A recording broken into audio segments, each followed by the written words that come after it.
So the entire speech that Trump and RFK gave was propaganda. I think that Trump and his MAGA associates have mastered the art of propaganda, which is how he was able to retake the office, even with multiple felonies under his belt.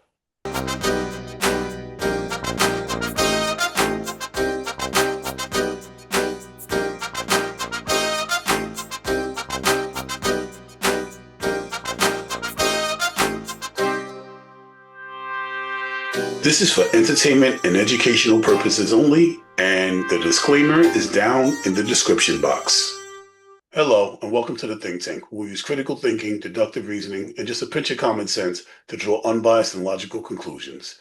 Today I'm here with my co-host, the Honorable Dion Powell, and we're here to talk about the fact that BBC is going to apologize for editing video that seems to have misled people.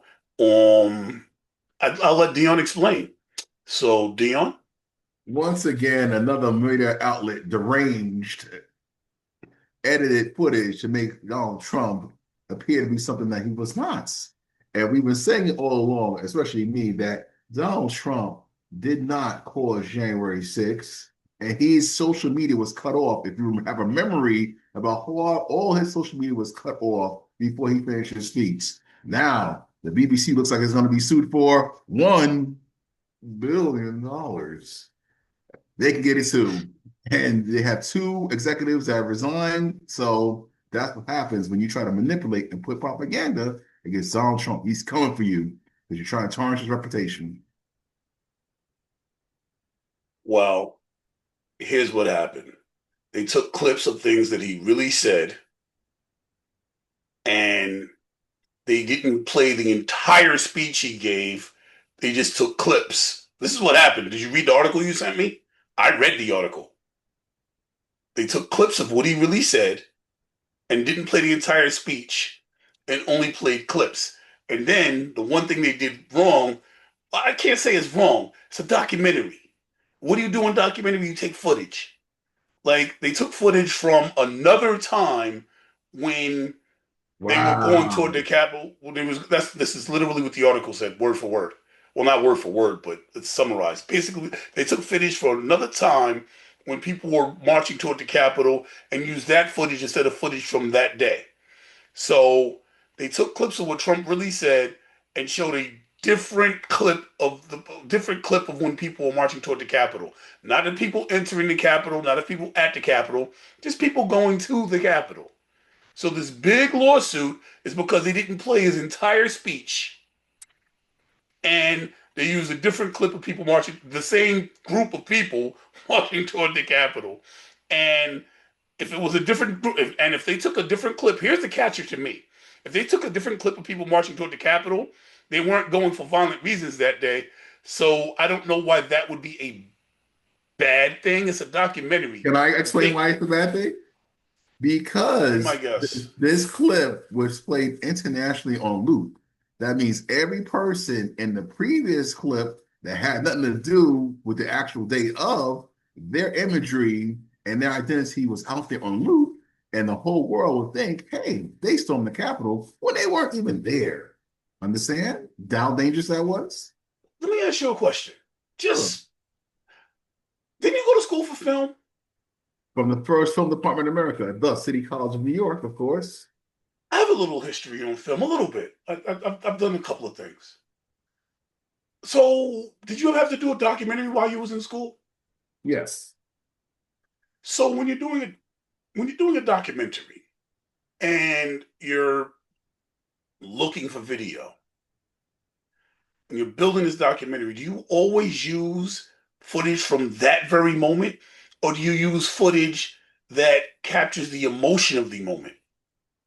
The way they teach you in film school. What do you do? Well, it depends on what kind of documentary you're shooting. How does For that example, work? I'm sorry. Go ahead. it, This is interesting. well, the thing about it in film is something called continuity.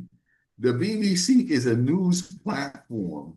It's supposed to play things in its proper context, real time.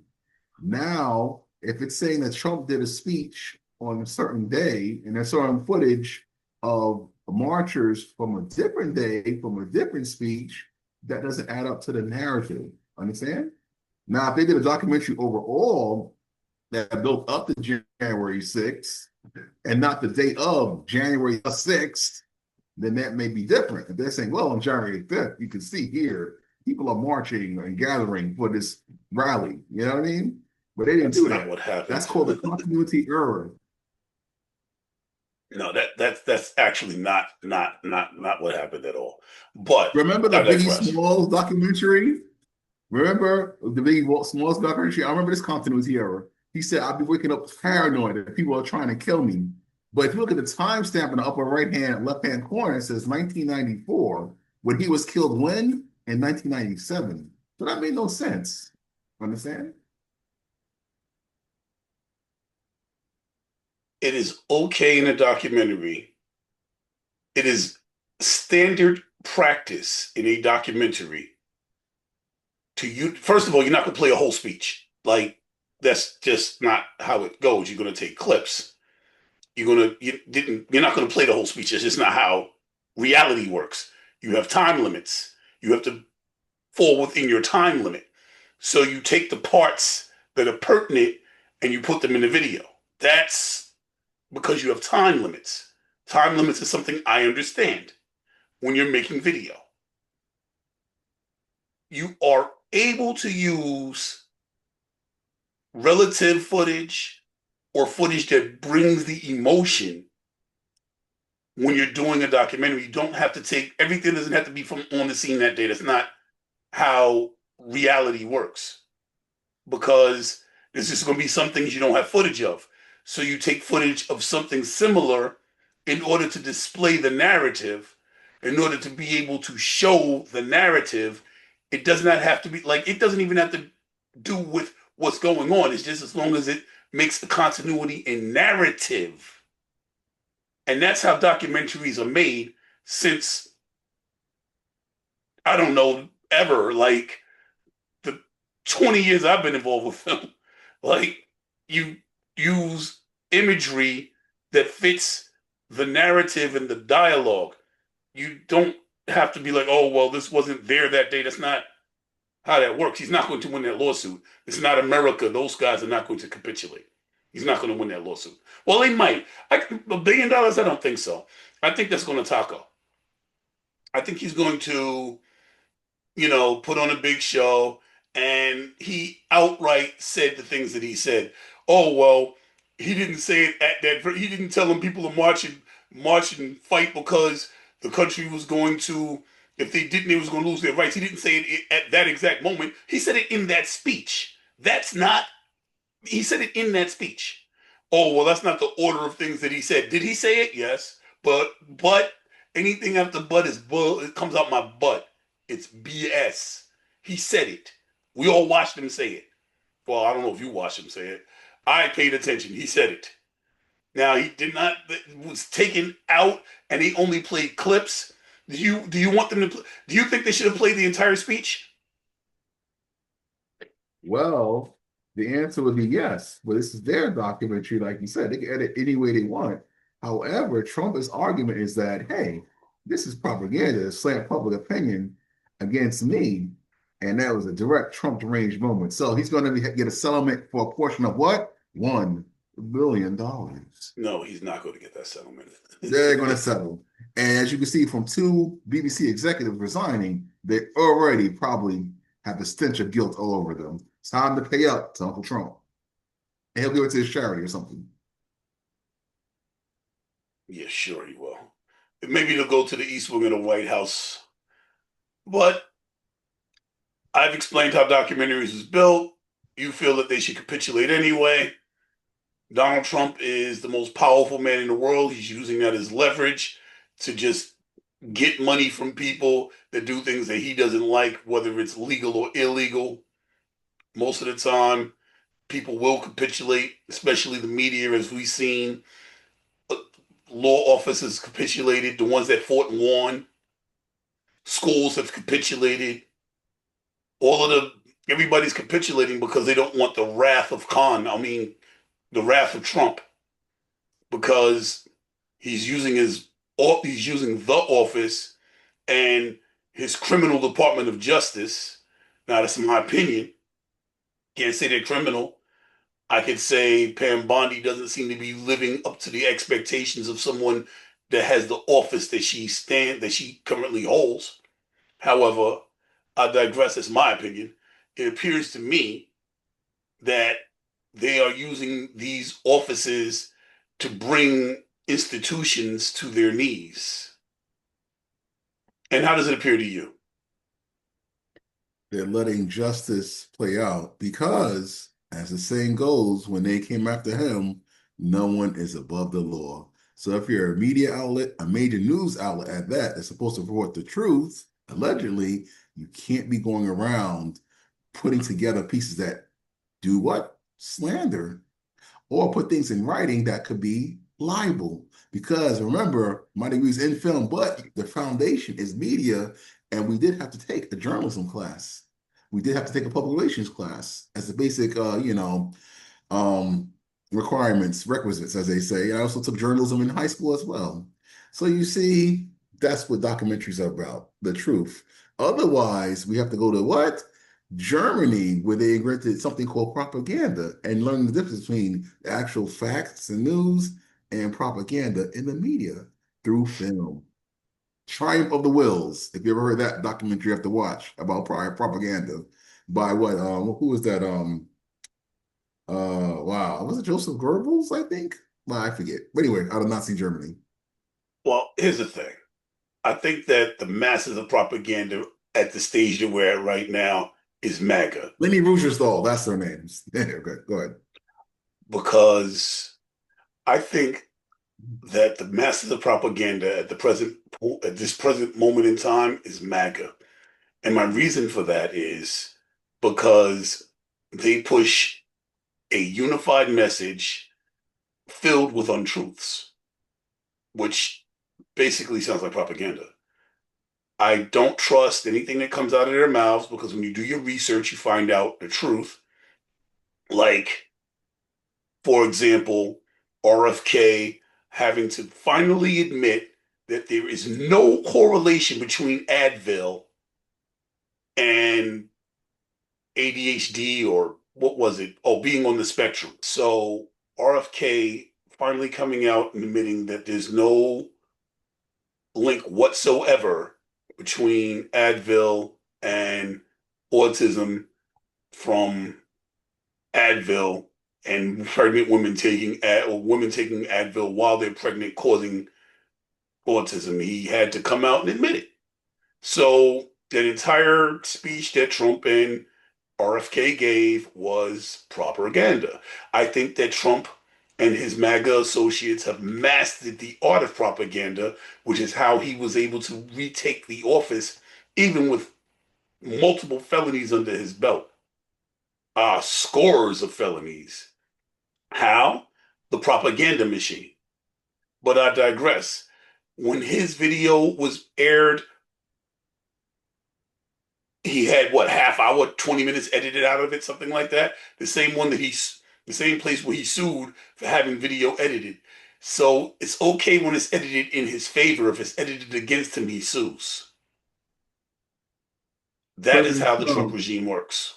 no, President Trump does not influence the mainstream legacy media, CBS, What? CNN, MS Now, formerly He MSDNC, does not influence them? BBC. Again, now that he is the president, they have to autocorrect themselves and report the news as is without a slant. As he says fit. No, he doesn't call these people and say, hey, find me 5 seats. Hey, promote this a good way. No, he doesn't. Hey, give me 100,000 votes, or find these votes. I'm sorry, go ahead. He doesn't do that, bro. He does do that. He's done that. But I digress. He is he sues people who doesn't do what he wants to get what he wants. And that's what's happening with BBC right now. Will they capitulate? I know all of them law firms capitulated to him, except for a few. And the ones that fought, guess what? They won. So capitulating is easier, it's cheaper, but it's not the only route. I would never go to a law firm that capitulated to him because that means that if you're suing for me, you're going to go for what the other guy says as long as they can hold leverage over you. I don't want the one that's going to fold. I want the one that's going to fight like hell. I'm sorry, that sounds like a Trump phrase. Like maybe the reason that people went and fought like hell is because he told them to. Oh, but that's not the order in which he said it. At the end of the day, he told them to go and fight like hell. And you You don't played want, it on loop. and you're saying that even though he said that, BBC because of the order that BBC showed it in, that that wasn't what happened. Well, if it's their narrative, they're saying that he instigated and started and commanded people to actually start January 6th, which was one big lie. He told them to go and fight like hell, and he raided the Capitol. He didn't Yeah, tell them but to they deleted stand the part down where he till said, march peacefully and go home, or he whatever he did said. say that. He did actually say that. But when they started raiding the Capitol, what did he do then? I don't know. Right, exactly. That's what he nothing. They cut off the social media, they cut off the cameras, the live feed. People forget He that. was in the Oval Office or something like that, right? He was someplace where he could make a phone call, right? I don't recall because And they then he didn't went and put him had on this loop. big thing where he tried to pretend like he was telling people to go home. So which is it? All the stuff was cut off, or he recorded something and told everybody to go home. Which one is it? Because he told both narratives. Well, I don't Right. know. I know you don't, because We'll but I see can when the tell you. BBC pays out $1 billion. All right. Well, he's saying the feed was cut off, and he also showed no with no one around him recording something, telling people to go home. I don't know which one it is, but he told them to fight like hell, and they did. They did, and you know they almost killed his vice president. Mike Pence doesn't seem real happy with him. Actually, they're cool now. You remember Jimmy Carter's funeral, President Carter's funeral, when they shook hands? I remember that. Yes, Mike Pence is an honorable person in that way, but also know what he said since then. So no, they're not cool. He said that that man did what they say he did. Basically, Mike Pence is definitely on team get Trump out of office. He tried to overthrow the Capitol, but what does he know? He was just the guy that he was marching in to kill. Um, Please, if you like the content, like, share, subscribe, show support. Dion, you got any closing statements here? Yes. This is why we are the media, and now so are you, because you can actually check and find this information out there somewhere in the internet universe. That's it. But be careful because, as you see, we get our information from multiple places, and some media outlets might not be honest. For instance, we're talking about BBC right now. Whether you believe that they were just using best practices or you believe they was being deceptive, at the end of the day, you got to use your own determination with whatever media outlets you give. That's why we give both sides here at the think tank so that you can hear both sides and you can come up with your own determination. This is Leo and Dion signing out.